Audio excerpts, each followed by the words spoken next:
Žiūrėk, ūkininkai kuo daugiau purškia, tuo derlius didesnis. Kalbėti nenoriu, bet tokias nesąmonės. Mitas. Matai, ūkis kaip ir bet kuris kitas verslas nori kuo mažesniam sąnaudom pasiekti kuo didesnį rezultatą. O kaip yra iš tikrųjų, mums papasakos Ūkininkas Martynas Puidokas, Lietuvos ūkininkų sąjungos vicepirmininkas. Na, aš mėgstu visą laiką sulyginti su žmogum, kodėl mes vartojam vitaminus, kodėl mes, jeigu susirgam vaistus, antibiotikus naudojam. Tai vat lygiai čia tas pats. Ir augalai serga, jeigu norim, kad didelis derlius būtų, ir turim daryti.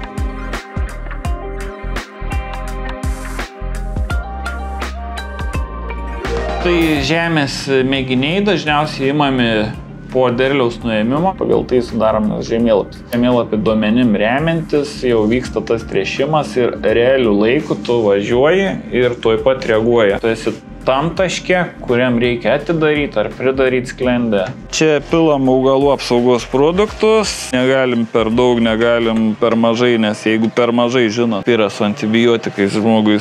Sako, visą kursą reikia išgerti, negali per mažai. Ta pačia druską jūs galit naudoti atitinkamai truputį, ne, kad ir galit gerokai per daug.